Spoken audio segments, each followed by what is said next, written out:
ಭಾನುವಾರ Modi mega entry ಕೊಡ್ತಿದ್ದಾರೆ. ಮಂಗಳೂರಿನಲ್ಲಿ ಮೋದಿ ರೋಡ್ ಶೋಗೆ ರೂಟ್ ಮ್ಯಾಪ್ ರೆಡಿ ಆಗಿದೆ.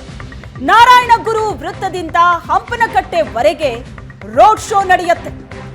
ಕರಾವಳಿಯಲ್ಲಿ ಭಾನುವಾರ ಮೋದಿ ಮೆಗಾ ಎಂಟ್ರಿ. ಏಪ್ರಿಲ್ 14ರ ಸಂಜೆ 5 ಗಂಟೆಗೆ ಮೋದಿ ರೋಡ್ ಶೋ ಆರಂಭ ಆಗುತ್ತೆ. ನಾರಾಯಣಗುರು ಪ್ರತಿಮೆಗೆ ಮಾಲಾರ್ಪಣೆ ಬಳಿಕ ರೋಡ್ ಶೋ ಆರಂಭ ಆಗುತ್ತೆ. ಸುಮಾರು 2.5 kilometre road show ಸಾಗುತ್ತೆ.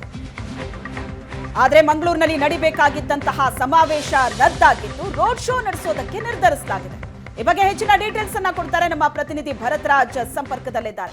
Bharatraj, April 14ಕ್ಕೆ ಕರಾವಳಿಗೆ ಮೋದಿ ಮೆಗಾ ಎಂಟ್ರಿ ಕೊಡ್ತಿದ್ದಾರೆ. ಸಮಾವೇಶಕ್ಕೆ ಮೊದಲು ಪ್ಲಾನ್ ಆಗಿತ್ತು, ಈಗ ರೋಡ್ ಶೋ ಅನ್ನೋದು ನಿರ್ಧಾರ ಆಗಿದೆ.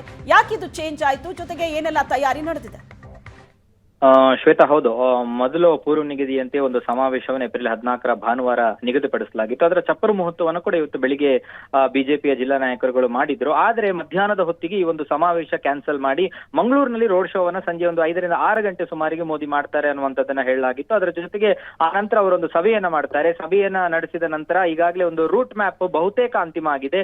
ಮಂಗಳೂರಿನ ಲೇಡಿ ಹಿಲ್ ಬಳಿಯಲ್ಲಿರುವಂತಹ ನಾರಾಯಣಗುರು ಸರ್ಕಲ್ ಏನಿದೆ, ಆ ನಾರಾಯಣಗುರು ಸರ್ಕಲ್ಗೆ ಪ್ರಧಾನಿ ಮೋದಿ ಅವರು ಆಗಮಿಸ್ತಾರೆ. ಅಲ್ಲಿ ನಾರಾಯಣಗುರು ಪ್ರತಿಮೆಗೆ ಮಾಲಾರ್ಪಣೆಯನ್ನ ಮಾಡ್ತಾರೆ. ಮಾಲಾರ್ಪಣೆಯನ್ನ ಮಾಡಿ ಆ ನಂತರ ಅದೇ ಒಂದು ರೂಟ್ ನಲ್ಲಿ ಸಾಗಿ ಲಾಲ್ಬಾಗ್ನ ಮಂಗಳೂರು ಮಹಾನಗರ ಪಾಲಿಕೆ ಕಚೇರಿಯ ಮುಂಭಾಗಕ್ಕೆ ಆ ಒಂದು ರೋಡ್ ಶೋ ಬರುತ್ತೆ. ಅಲ್ಲಿಂದ ನೇರವಾಗಿ MG ರಸ್ತೆಯಲ್ಲಿ ಬಲ್ಲಾಳ್ಬಾಗ್ ಮತ್ತು PVS ಸರ್ಕಲ್ಗೆ ಬಂದು ಅಲ್ಲಿ ಬಲಕ್ಕೆ ತಿರುಗಿ ಮತ್ತೆ ನವಭಾರತ್ ವೃತ್ತಕ್ಕೆ ಬಂದು ಆ ಒಂದು ರೂಟ್ ನಲ್ಲಿ ನೇರವಾಗಿ ಸಾಗಿ city centre KS Rao road ರಸ್ತೆ ಏನಿದೆ ಆ ರಸ್ತೆಯಲ್ಲಿ ಸಾಗಿ ಹಂಪನಕಟ್ಟೆಯ ಸಿಗ್ನಲ್ ಬಳಿ ಈ ಒಂದು ರೋಡ್ ಶೋ ಅಂತ್ಯವಾಗ್ಲಿಕ್ಕಿರುವಂತದ್ದು. ಸುಮಾರು 2.5 ಕಿಲೋಮೀಟರ್ಗಳ ಒಂದು ರೋಡ್ ಶೋ ಅಲ್ಲಿ ಪ್ರಧಾನಿ ಮೋದಿ ಅವರು ಭಾಗಿಯಾಗ್ಲಿಕ್ಕಿರುವಂತದ್ದು.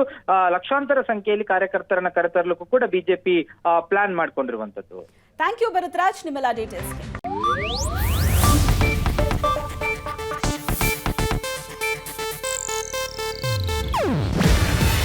ಇದು ಏಷ್ಯಾನೆಟ್ ನ್ಯೂಸ್ ನೆಟ್ವರ್ಕ್ ಪ್ರಸ್ತುತಿ. ನೀವು ನೋಡ್ತಿದ್ದೀರಾ ಏಷ್ಯಾನೆಟ್ ಸುವರ್ಣ ನ್ಯೂಸ್.